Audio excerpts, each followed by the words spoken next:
everyone's telling us, like, don't, you just need therapy, like, you're depressed. And it's like, no, we're broke. That your ability to feel wealthy, to feel rich, to be financially independent is absolutely in your control. Because why is everything so expensive? It doesn't matter who you are, where you're from, how much money you make, what your job is, you can do it. Like, I moved to a different city. My auto insurance went up like $20. I don't know why. And I think we've told ourselves for generations that in order to become rich, you have to have the right educational background, you have to have the right career, you have to come from the right family. And I don't think it's true. I called them and I was like, why did this go up? And she was trying to figure it out. And I was like, I also need to update my address because it just moved. And she goes, okay, with your address updated, you live in a higher risk area now. It's not about how smart you are. It's about how you think about money. It's about how you behave. And behavior is in everybody's control. Surprise! I don't know why I believe you, but I do. Like, so she said it's going up $120 a month. Lesson number one that I've learned from you is you can get good with money. You believe that. Let me give you this example here. An ordinary person doesn't have a good education. Maybe they didn't even graduate high school, let's say, but they have good financial behavior. They can think long term. They can keep their expectations in check. They're patient. They have those behavioral qualities. That person can do very well. I was going to figure out why it went up $20 and then she made it go up more. And I said, please don't do that. I can't afford it. And she said, I can't change it. And we're not depressed. We're broke. We're broke. But the person who went to Harvard and got an MBA and went to work on Wall Street has the best education, the best connections, the best experience. That person can easily go broke, and they do. I just need somebody else to tell me that they're living paycheck to paycheck. It is impossible to think of an ordinary person who didn't go to high school, didn't go to college, performing open heart surgery better than a Harvard-trained doctor. That's impossible. And putting themselves into credit card debt out of necessity, not because of fun. Because it's not about what you know. You don't need to know the secret formulas. You don't need to have secret connections. If you just get your behavior right and your thinking right, you can do well. I am 20 years old. I work a decent paying job. I love my job. I make good income. We have no kids, me and my fiance, and we're still barely scraping by.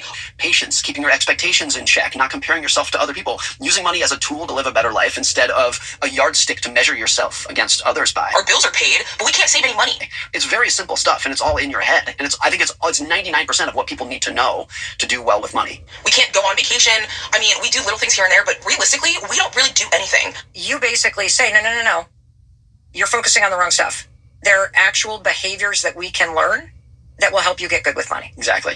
And we still live paycheck to paycheck, okay? And they're not that difficult either. They're in your control. I don't understand how people with kids are doing this. Props to y'all. I mean, seriously, the utmost respect, because I feel like I'm drowning and I only have cats. Not to say that they're easy, but they're simple. And so just a couple of the behaviors. If you have an ability to focus internally on your own goals rather than constantly comparing yourself against others, if you can save a little bit of your money, live even slightly below your means, invest that money and be patient. If you're single and no one else helps you out with your bills, how are you staying afloat? Just those things, that's a kindergarten list of topics that I just gave you. I literally just got in a good financial spot, and then I had to quit my part-time job. So now I'm just relying on my full-time again, which I've actually never had a part-time job forever, and I'm still going to do my part-time on the weekends. But how are we staying afloat? Like, what is the option other than credit card debt? This is so hard. Part of this, too, is redefining what I mean by financially successful. I'm not talking private islands and private jets, but for most people, what they actually want. If you said, what is your ultimate financial goal? They would say, I want to have a stable housing for myself and my family. I want to have a little bit of cushion to fall back onto if I were to get laid off or have a medical emergency. I want to be able to have a dignified retirement someday. I want to be able to spend time with my kids. Those are very good financial goals. And that level of wealth and success, I think, is within everybody's control. I have a job that I love that pays well, and I can't afford to live here. It is so natural for everybody to compare yourself against others. For me to measure my level of success by not saying, what do I have, but by saying, what do I have relative to that guy? Not how comfortable is my house, but by saying, how big is my house relative to that person over there? So if you think that we're being dumb or lazy or just not quite smart enough to make it by. And one of the problems that makes it more difficult today than it's ever been is that it used to be, for my parents' generation, my grandparents' generation, when they compared themselves to other people, it was relative to their neighbors or their coworkers. It was a pretty small group of people. But now today, just everybody, including myself, their comparison group is the most sophisticated algorithm on Instagram or TikTok. And so no matter how well you're doing, no matter how great your house is, no matter how much money you're making, you turn on Instagram 100 times a day like everybody else, you open it up, and there's somebody out there who looks better, happier, more successful, more beautiful than you are. It's hard out here, and it's not because we're not trying.